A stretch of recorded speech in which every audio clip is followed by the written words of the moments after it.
for E313 signals and systems.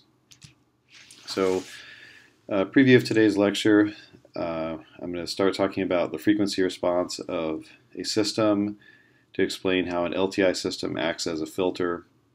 And then we're going to go through some examples of filters, including the first order low-pass filter, and then low-pass, high-pass, and band-pass filters more generally. And then the lecture is going to wrap up with an introduction to Fourier transforms.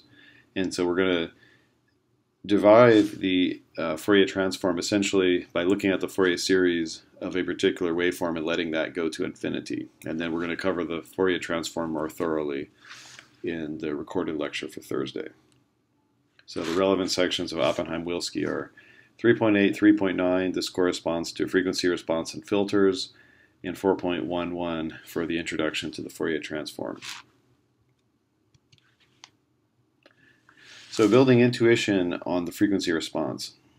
So here I want to explain how systems can represent a frequency filter, and then we want to learn how to distinguish between different kinds of filters. So the story starts from the eigenfunction property of complex exponentials. And so in particular, if we have an LTI system and we put in that LTI system a complex sinusoid with period omega naught, then we know from that eigenfunction property that the output is h j omega naught e to the j omega naught here. So if you put a complex sinusoid into an LTI system, you get a complex sinusoid out. And the magnitude and phase of that complex sinusoid is modified by the h to j omega function that we're going to talk more about in this lecture here. And so this hj omega, which is the Fourier transform of the impulse response of the LTI system, is called the frequency response.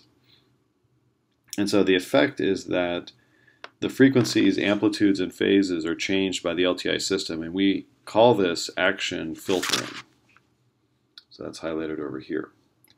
And then in the same way, if you put, instead of a complex sinusoid, you put in a cosine, a real cosine, or sine, the output can be reflected as the magnitude of the frequency response. So this is the response of the system at that frequency, times the cosine with the original frequency plus a potential phase shift.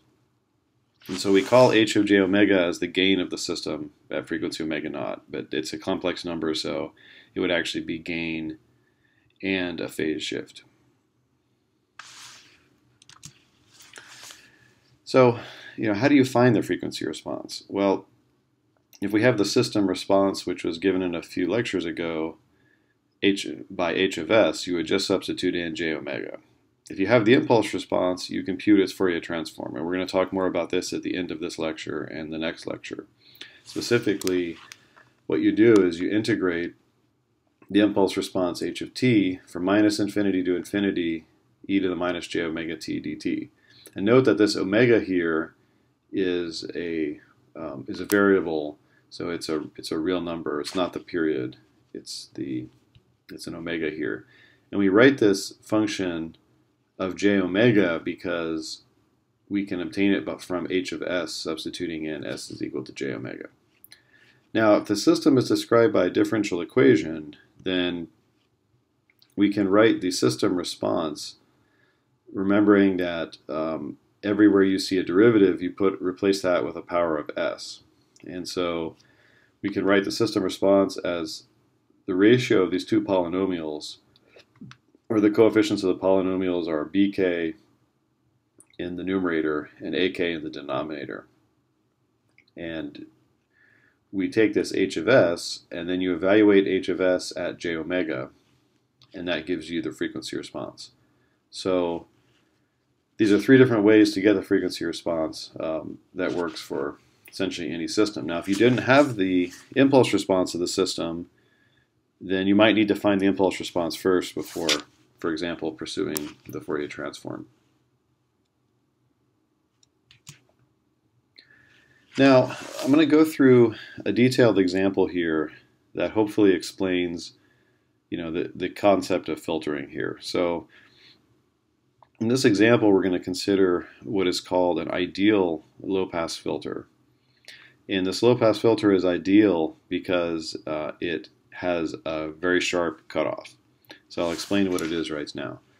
So the low-pass filter passes frequencies in radians per second of less than or equal to 100, and it's 0 otherwise. So if we plot this function here, normally when we plot the gain of a low-pass of a filter in general, we plot the magnitude. This one is real, so we don't have to, but I'm plotting the magnitude here. And so the x-axis is omega, which is frequency.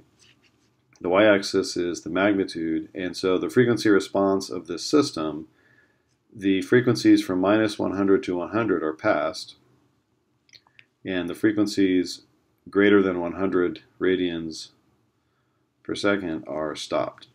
So these are stopped, these are passed. And we call this a low-pass filter because it passes frequencies from 0 to some number, in this case 0 to 100. If it passed frequencies from 0 to 1,000, it would also be a low-pass filter.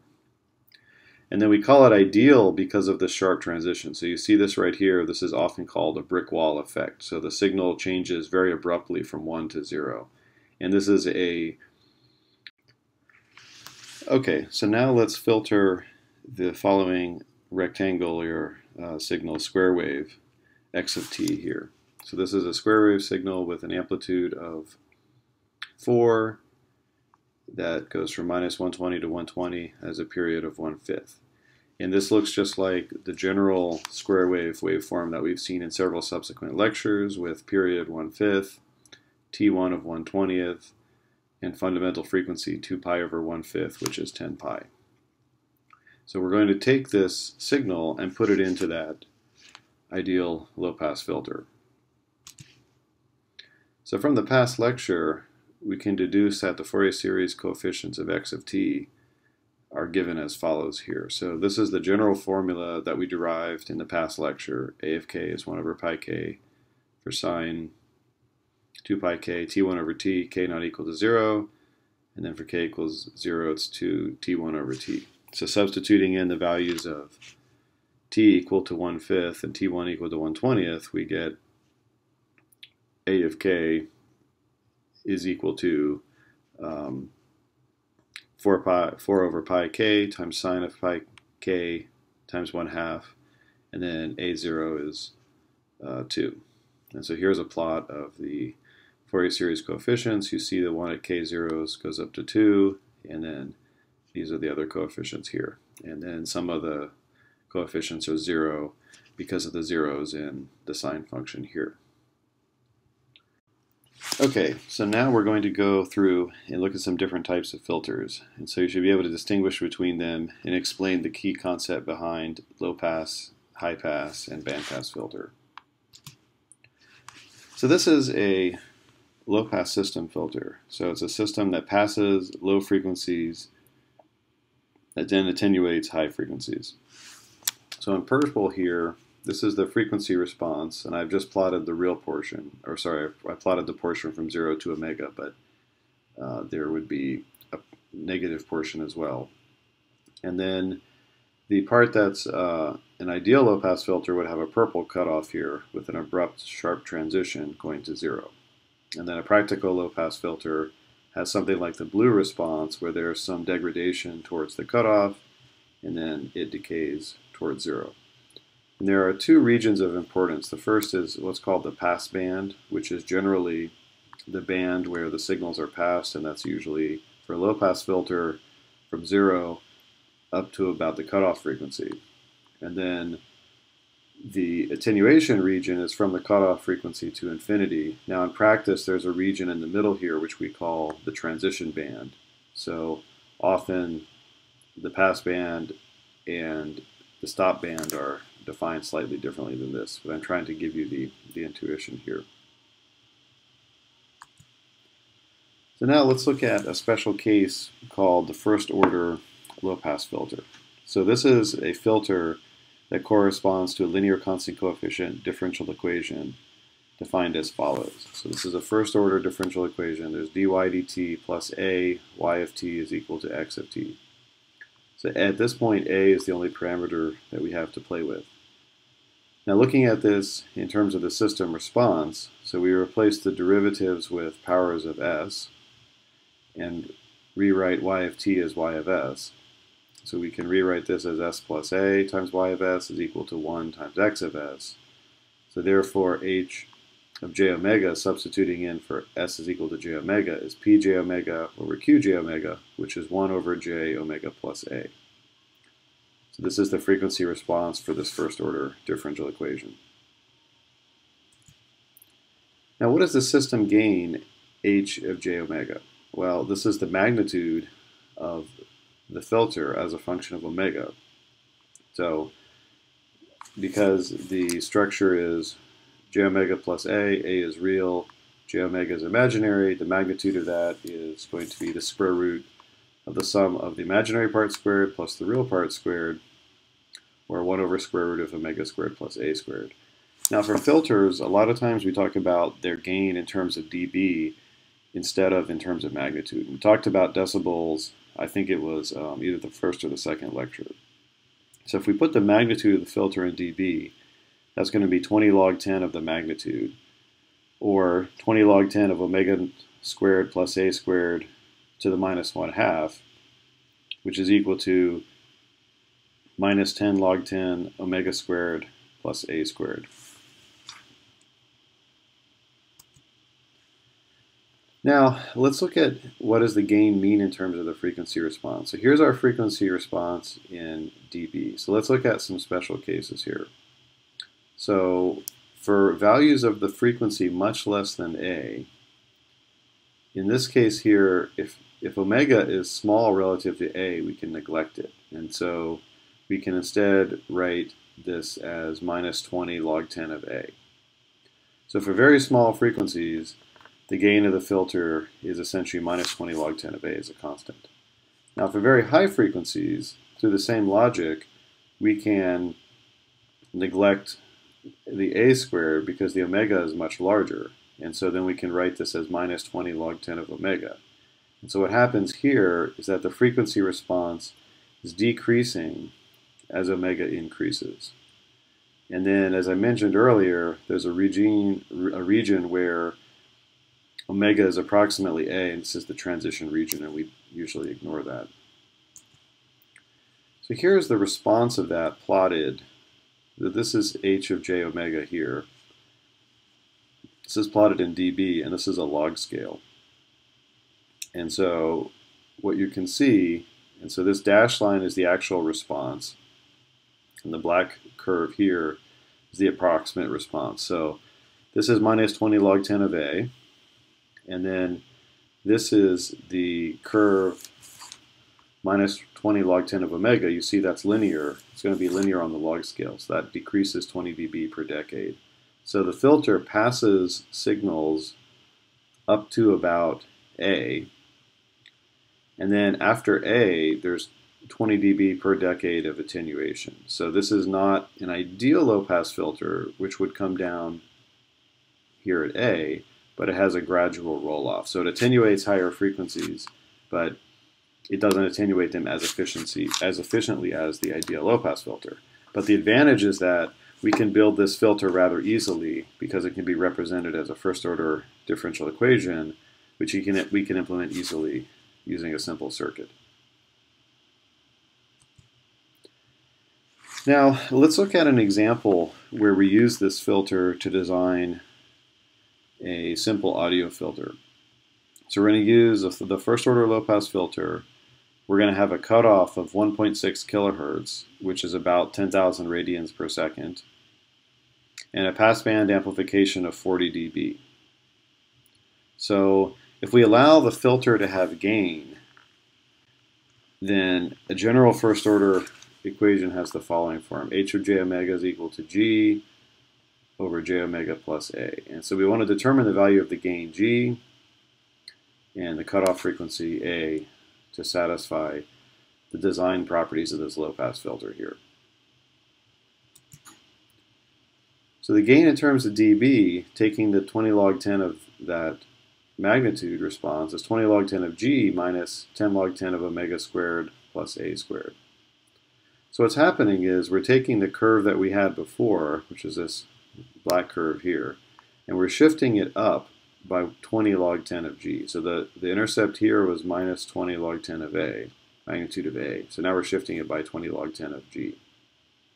So to find the cutoff frequency, so let's go back over here. So the cutoff frequency, you can see, is still determined by a. So a is going to be our cutoff, and g is going to be determined by the amount of shift we need here.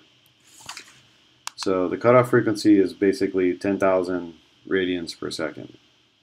But for g, we need an amplification of 40 dB. So 20 log 10 of g minus 20 log 10 omega squared plus a squared.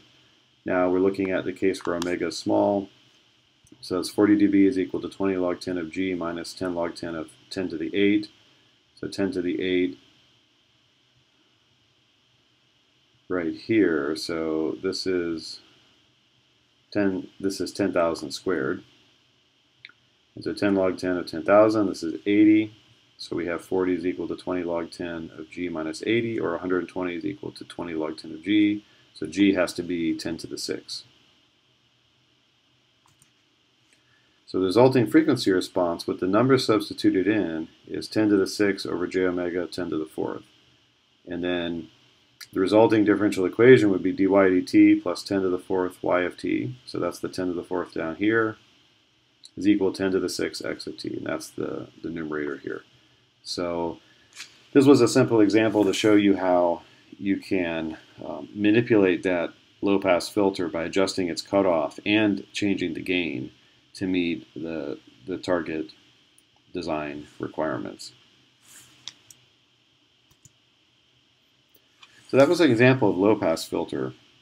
So I also want to talk about high-pass filters. So a high-pass filter is one that generally has some cutoff frequency where it attenuates signals below that cutoff and passes them above that cutoff. And an ideal high-pass filter would have this staircase response here, of course remembering that there's going to be a mirror image over here. So we're going to attenuate low frequencies, pass high-pass frequencies. So for this high-pass filter, we're going to look at a practical example, which is a differentiator. So suppose that I have a system y of t which is equal to the derivative of the input. So this is an LTI system. We've seen examples of this before. So if I put in x of t, which is equal to e to the j omega t, the output is y of t is equal to j omega e to the j omega t, which is just y of t is equal to h of j omega. So this tells us that the frequency response of this system is just j omega. So if we were to plot this over here, the magnitude of that response is just increasing with omega right here. So this system here does not have a very sharp stop region. It just passes frequencies with higher gain as the frequency increases. So that's an example of a high-pass filter. So I want to conclude with the section with a couple other kinds of filters. One of them is called bandpass filters. And here a specific band is passed, for example, this region right here, and frequencies below and above that band are attenuated. And so band pass is called because it's passing only a band of frequencies. Now hopefully what you can see from what you've learned so far in signals and systems is that you could build a bandpass system by having a high-pass filter in cascade with an appropriate low-pass filter. So the low-pass filter attenuates the high frequencies, the high-pass filter attenuates the low frequencies. And so generally bandpass filters are designed based on a low-pass or a high-pass frequency. Now there's another filter which is related to the bandpass, which is called the band stop. There, a few frequencies are attenuated while others are passed. And so in this case, low frequencies are passed and high frequencies are passed, and there's a region in the middle which is attenuated. And again, you could create this filter as a cascade of a low-pass filter and a high-pass filter. And here, the cutoff of the low-pass filter is lower than the cutoff of the high-pass filter. In the band pass case, the cutoff of the high-pass filter would be here, the cutoff of the low-pass filter would be here. So there it's the reverse. So you use this when you're interested in only a certain set of frequencies, and here when you want to attenuate some frequencies. So for example, the band stop filter, you might be trying to attenuate some signals that are contaminating your system, and here you might want to just pass certain frequencies.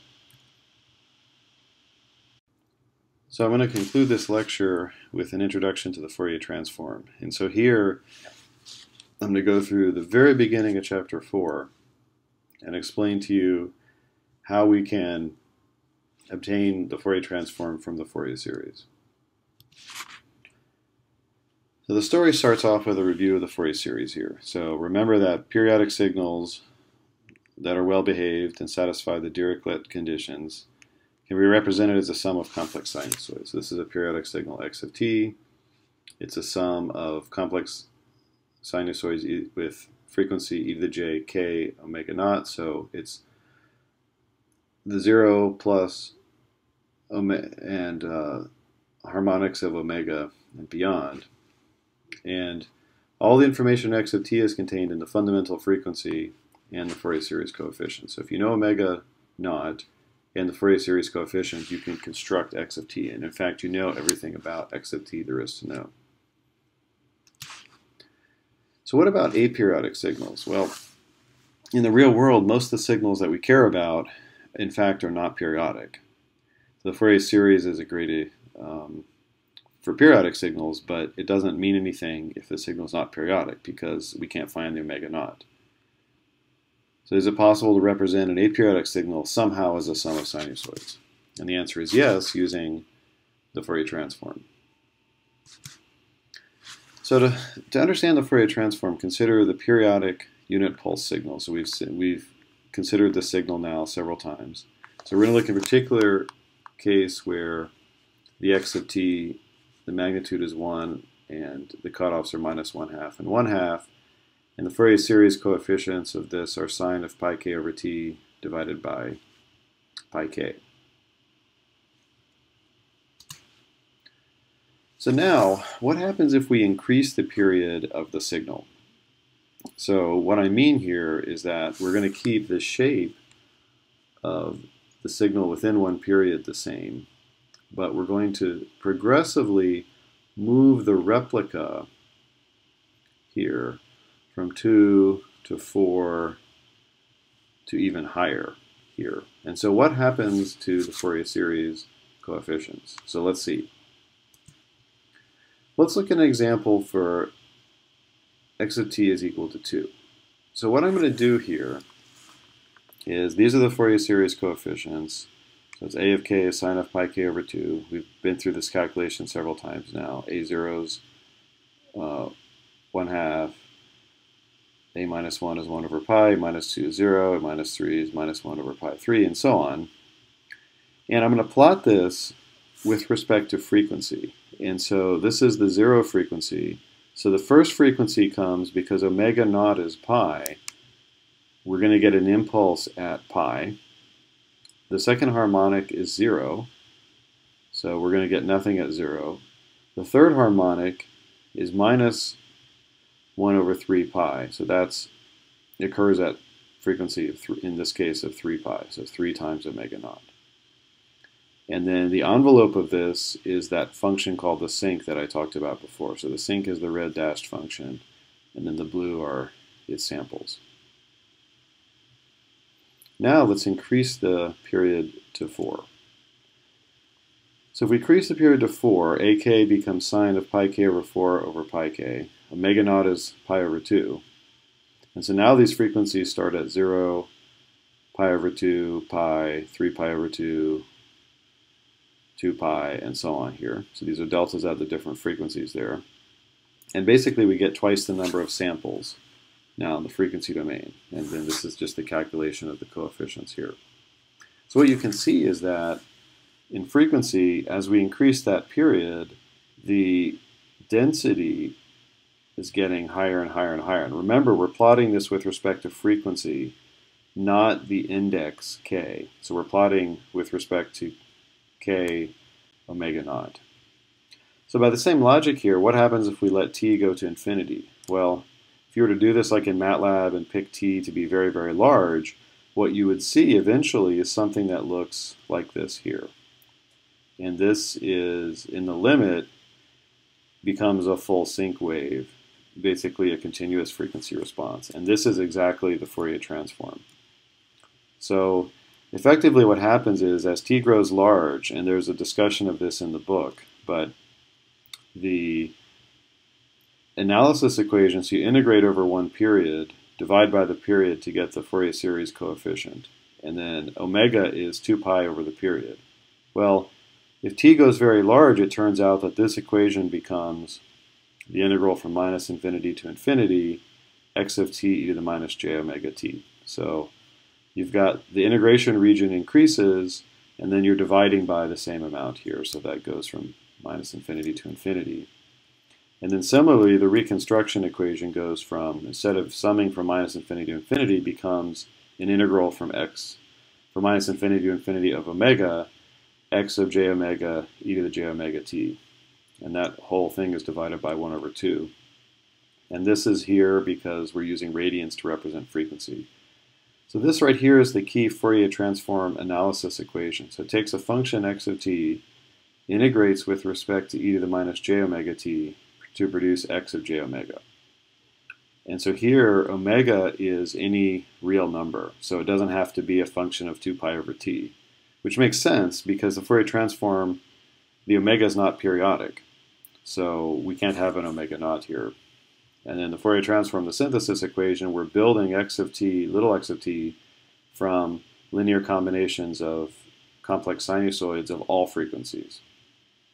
And then just as a little bit of background on, where the t goes and the omega, remember that the omega is little t here. So as this t gets small, that's big, this t here is also getting small. So the omega naught is becoming very tiny, and that's the discussion of 4.11.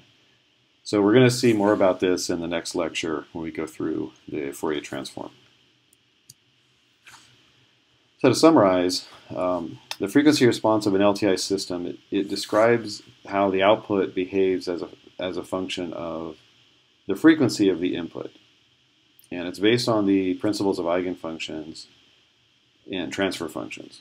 So a filter is a way to describe how an LTI system acts on a sinusoid. So some frequencies are passed, some frequencies are attenuated. So we looked at some special cases of low pass, high pass, band pass, and notch filters, which are all common. So if you go onto Wikipedia and you search for low pass filter, you'll find a whole bunch of different filter designs. And there's very classical approaches to designing differential equations to achieve those specific filter structures. And then the area of filter design, which is part of signal processing, deals with finding the coefficients of filters to meet certain performance specifications. And it turns out that there's trade-offs that have to be made. So for example, to achieve a very sharp cutoff, you may need to have a high-order differential equation, but then that increases the number of circuit components that you have to have in your filter. So there's trade-offs here, and then that's part of the design process. And so then finally, I gave you a preview of the Fourier transform, where we treated the a periodic signal in the limit as an aperiodic signal. And then the Fourier transform actually comes from that limit. So this is just a preview, but the net of it is that even though we've been focusing so far on periodic signals with the Fourier series, that leads us to a natural way to characterize signals that are not periodic, and that's the general Fourier transform. So up next, in the next lecture, we're going to hear about the Fourier transform.